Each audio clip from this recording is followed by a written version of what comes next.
You are hosting. Assalamualaikum. Walaikum assalam. So we are live now. Assalamualaikum everyone.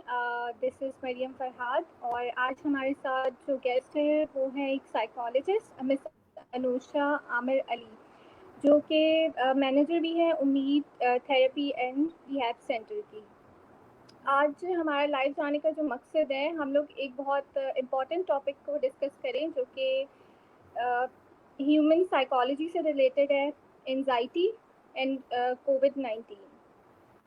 तो सबसे पहले जो है मिस अनुषा से मैं ये पूछना चाहूँगी कि मैम आप मुझे बताइएगा कि व्हाट इज़ एंजाइटी? ओके तो जो एंजाइटी है, ये आप सबने ये अल्फाज कभी ना कभी अपनी ज़िंदगी में ज़रूर सुना होगा। हर कोई अपनी लाइफ में ये वर्ड इस्तेमाल करते हैं। थोड़ा सा इसके बारे में तारुफ करना चाहूँगी कि एंजाइटी एक्चुअली होता क्या है। जब हम देखते हैं कि कोई स्ट्रेसफुल कंडीशन आ जाती है हमारी लाइफ में, या कोई ऐसी हालात पेश आ जाती है जिसकी वजह से हम स्ट्रेस हो जाते हैं, हमें टेंशन होना शुरू हो जाती है, तो उस सूरत में जब हमारी बॉडी जिस तरीके से रिएक्ट करती है, हमारे नेचुरल रिस्पॉन्सेस आते हैं, वो एंजाइटी कहलाती है। एंजाइटी के अंदर हमें जो है वो पसीने का आना, स्वेटिंग महसूस होना, शिवरिंग करना, बेचैनी का महसूस होना, ऐसा लगना कि हम कुछ गलत कर देंगे।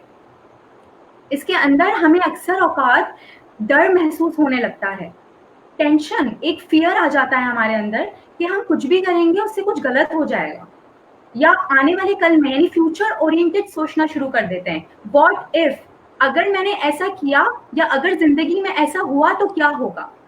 तो ये सारे हालात, व्हाट इफ वाला सेंटेंस दिमाग में आना, ये सब हमारी एंजाइटी के अंदर शामिल होता है।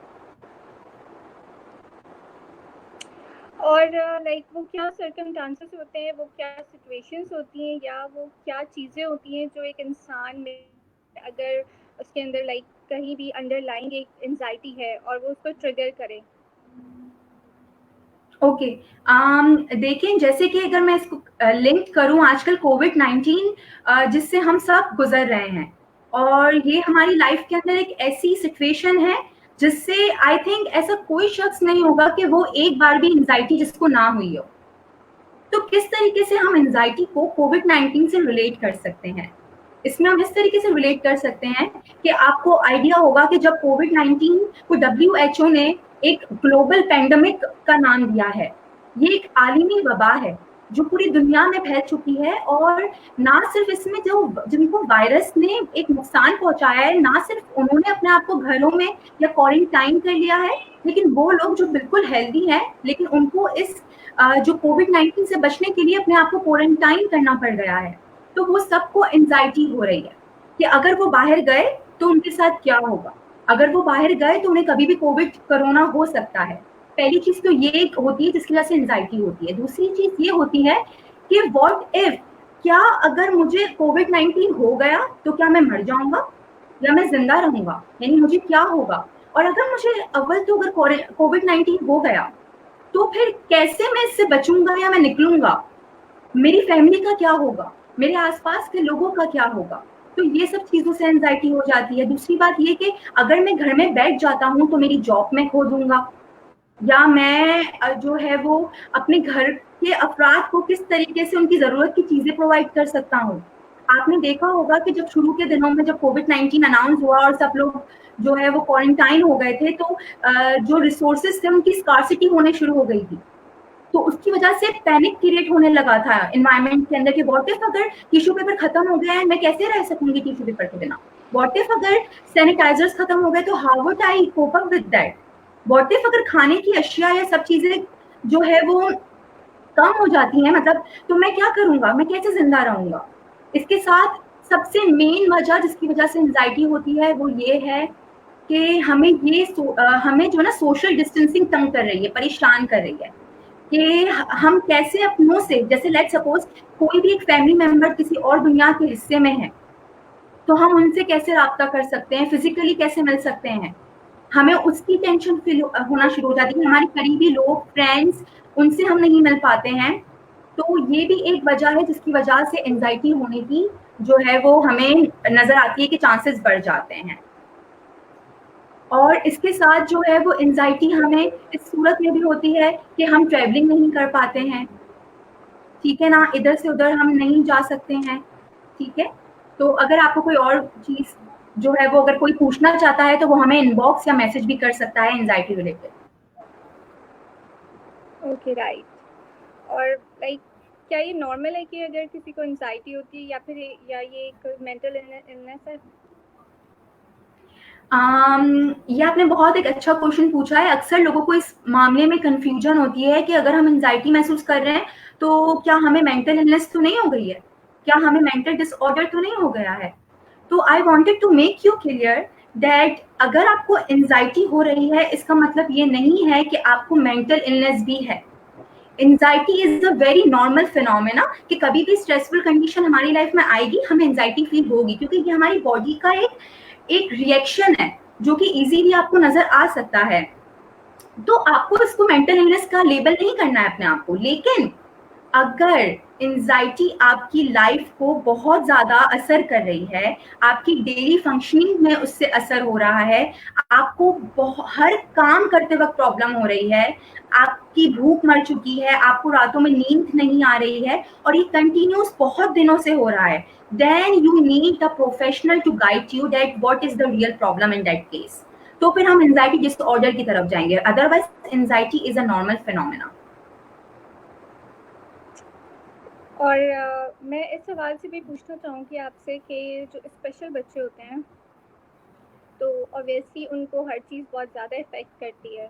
तो अब जैसे कि उन बच्चों के भी स्कूल्स बंद हैं और वो भी स्कूल्स नहीं जा पा रहे हैं, तो एक नॉर्मल बच्चा जो है उससे ज़्यादा वो लोग एंजाइटी फेस कर सकते हैं, और अगर कर सकते हैं तो वो किस तरीके से ये मैनेज करें, या उनके पेरेंट्स किस तरीके से इसको रिलेट करके मैनेज करें? ऑलराइट, जैसे कि मैं आप सबको बताती चलूं कि we both are a part of Markaz Ummeed, and many of the children like Markaz Umeed is not only giving services to the special needs children but also we are catering underprivileged children। यानी हम सिर्फ special need बच्चों के साथ काम नहीं कर रहे, हम जो है वो एक अंडर प्रिविलेज यानी एक गरीब तबका जिससे हमारी बहुत जरूरत है एजुकेशन के पॉइंट ऑफ व्यू से, काउंसलिंग के पॉइंट ऑफ व्यू से, हम उनके साथ भी काम करते आते हैं। और ना सिर्फ इनके साथ बल्कि इनकी फैमिलीज, इनके पेरेंट्स, इनके इर्द गिर्द के लोग, हम सबके साथ अवेयरनेस कैंपेन्स करते रहते हैं।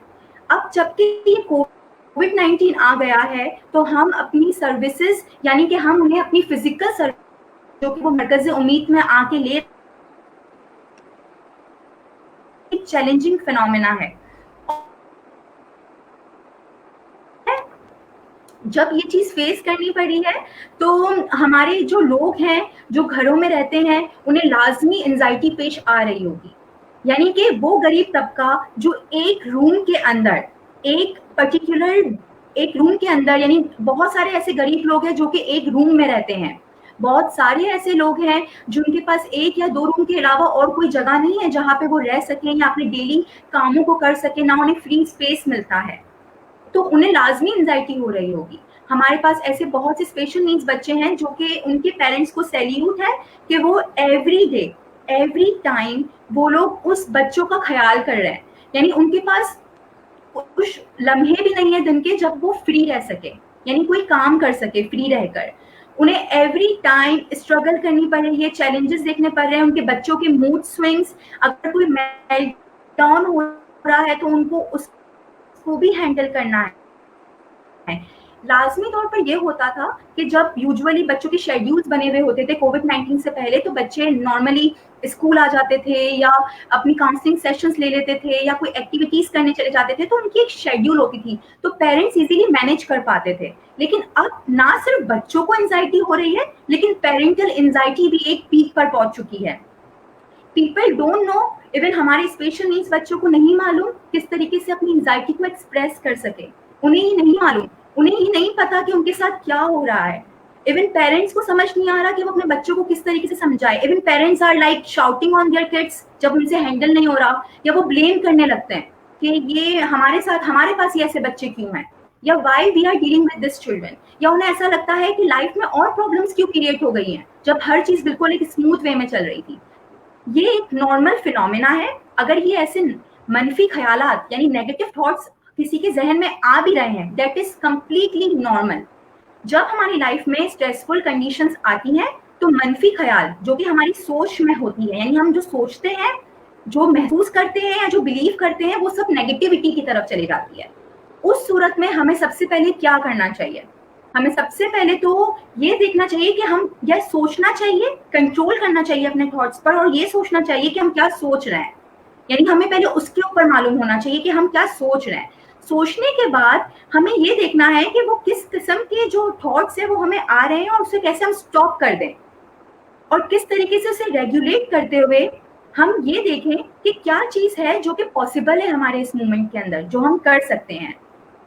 तो ये चीज हम अक्सर नहीं कर पाते हैं, हम रेगुलेशन ऑफ थॉट्स नहीं कर पाते हैं, और हम अपने थॉट्स को नेगेटिव को कन्वर्ट नहीं कर पाते हैं पॉजिटिव के अंदर। तो ये एक टेक्निक होती है जिसके अंदर हमें ये करना होता है कि अगर हमें नेगेटिव से पॉजिटिव की तरफ जाना है तो हम ग्राउंड टेक्निक करते हैं। What is ground technique? Ground technique के अंदर ये होता है कि अगर हम अपने लाइफ में, यानी अपने अगर 2 रूम के एक ऐसा घर है जहाँ पे सिर्फ 2 रूम है, या हम एक कमरे के अंदर कैद हैं, या हमें ऐसा लग रहा है कि हमारी लाइफ में अब हमें सिर्फ घर में ही रहना और कोई एक्टिविटी नहीं है, तो हमें ये महसूस करना चाहिए या ये अपने अंदर एक सोच लानी चाहिए कि ऐसी कौन सी चीज है जिसके ऊपर हमें शुक्र अदा करना चाहिए अल्लाह का। यानी आप अपनी लाइफ में ऐसी कौन कौन सी चीजें हैं, जैसे कि क्या हम सुन सकते हैं, क्या हम बोल सकते हैं, क्या हम सांस ले पा रहे हैं। हर छोटी छोटी ऐसी चीज जो हमारी लाइफ में अल्लाह ने हमें दी है और जिसके ऊपर हमें शुक्र अदा करना चाहिए। अगर आप उस मोमेंट में, जब आपके नेगेटिव थॉट्स आ रहे हैं, और आप उस टाइम पे ऐसी चीज अपने जहन में लाएं जिसको सोचकर आपको अल्लाह का आप शुक्र कर सके और आपको अच्छा महसूस हो, तो वो आपके थॉट्स को कन्वर्ट कर देगा, डिस्ट्रैक्ट कर देगा, और आप अल्लाह से एक डिवाइन कनेक्शन बनाएंगे, और आपको एक आपको ग्रेटिट्यूड फील होगी, एक आपको ग्रेटफुलनेस फील होगी, और आप उस मोमेंट में अपने नेगेटिव को पॉजिटिव में कन्वर्ट कर सकेंगे।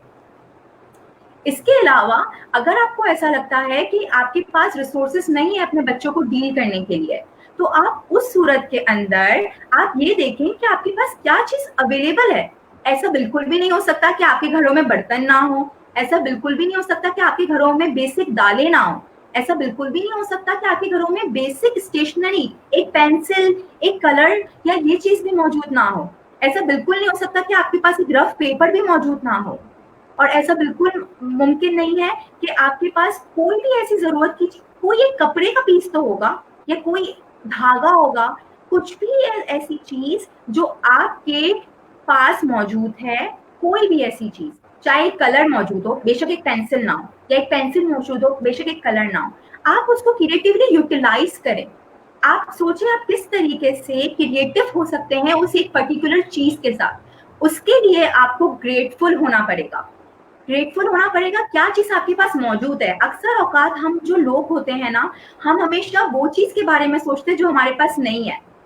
और ग्राउंड टेक्निक का मतलब ही ये है कि आपको ग्रेटफुल होना है, शुक्र अदा करना है वो चीजों का जो आपके पास है, और सिर्फ वो ही नहीं, आपको उसको शुक्र अदा करते हुए यूटिलाइज करना है अपनी डेली लाइफ के अंदर।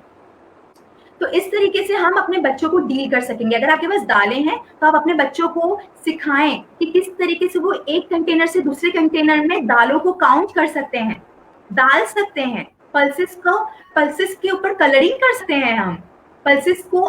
सबसे मैंने इजी तरीका बताया कि किस तरीके से दालों के साथ आप अपने बच्चों के साथ खेल सकते हैं। आप अपने बच्चों को किस तरीके से हैंड वॉशिंग टेक्निक सिखा सकते हैं। जैसे कि आपको मालूम है कि आजकल हमें रोज हाथ वॉश करने का बताया जा रहा है, अपने फेस को किस तरीके से कवर करना है इसके बारे में बताया जा रहा है, अपने आप को किस तरीके से अपने वेजिटेबल्स को क्लीन करना है। आप ये सारी इंफॉर्मेशन अपने बच्चों को बताएं। आप उन्हें ये बताएं कि किस तरीके से हम इन चीजों में काम कर सकते हैं। आपको ये नहीं करना कि आपने अपने बच्चों से छुपाना है कि व्हाट इज कोविड-19। आपको उन्हें ज्यादा भी इंफॉर्मेशन नहीं देनी, लेकिन आपको उतनी इंफॉर्मेशन देनी है जितनी एक बच्चा समझ सकता है कि बेटा अगर एक ऐसी चीज आ गई है जिसकी वजह से हम बाहर नहीं निकल सकते, तो हम अब घर में सीखेंगे कि हमें कैसे कैसे क्या चीजें करनी है। हमें बच्चों के साथ बच्चा बन के उन्हें एजुकेट करना होगा। अब मैं आपको बताऊंगी एक क्योंकि अभी मैं आपको बता रही थी किस तरीके से एक पेरेंट स्पेशल नीड्स बच्चों के साथ काम कर सकते हैं एंजाइटी को दूर करने के लिए। अब मैं आपको एक नॉर्मल चीजें बताऊंगी कि किस तरीके से हम मैनेज कर सकते हैं, यानी this management techniques it's for everyone. जो भी मुझे सुन रहा है, ये सारी टेक्निक्स हर किसी के लिए है और वो हर कोई अप्लाई कर सकता है, मैनेज कर सकता है अपनी लाइफ के अंदर। सबसे पहले आपने ये करना है कि जितने भी ऐसे लोग या जितने भी ऐसा सोशल मीडिया या जितना भी ऐसे जिस सोशल मीडिया जिससे आप कनेक्टेड हैं, आप जैसे कि फेसबुक यूज कर रहे होंगे, आप जैसे कि न्यूज चैनल देख रहे होंगे, आप व्हाट्सएप यूज कर रहे होंगे, आपने अपने ऊपर एक कंट्रोल रखना है कि आप किस तरीके से लिमिट कर सकते हैं अपने आप को नेगेटिव रिसोर्सेस को अफेक्ट करने से। आपको दिन में 1 घंटा यानी आधा घंटा दिन के किसी भी औकात में और आधा घंटा रात के टाइम पे आपने अपने आप को न्यूज देखनी है। अदरवाइज आपको पूरा दिन बच्चों के सामने न्यूज चैनल ओपन नहीं करना, क्योंकि आप अगर हर वक्त न्यूज चैनल यूज करेंगे, अगर आप हर वक्त एक वीडियोस वायरल करते रहेंगे जो कि जिसके इंफॉर्मेशन आपको भी नहीं पता कि वो सही है या गलत है, और अगर कोई ऐसा शख्स जिसको उस इंफॉर्मेशन से नुकसान पहुंच सकता है वो उसके लिए ट्रिगरिंग पॉइंट होगा। यानी ना सिर्फ आप अपने लिए एंजाइटी क्रिएट कर रहे हैं, लेकिन आप साथ में अपने सारे लोगों के लिए जो इर्द गिर्द में है उनके लिए भी एंजाइटी प्रोवोकिंग काम कर रहे हैं। तो आपने अपने आप को रोक देना है इस अमल से। जी मरियम, आप कुछ कहना चाह रही हैं?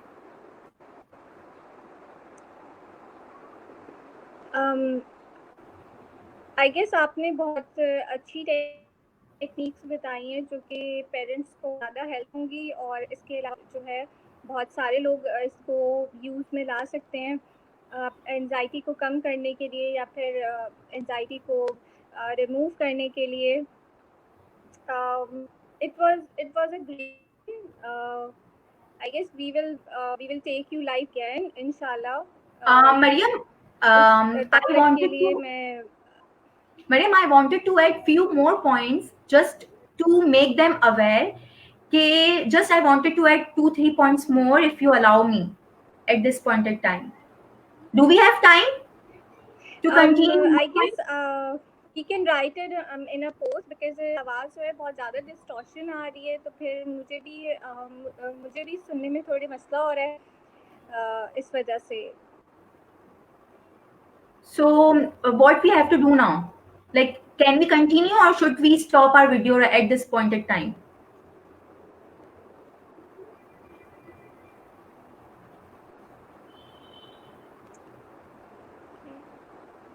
Thank you so much, Mr. Anusha, for your time. Welcome. Allah Hafiz. Allah Hafiz and take care everyone.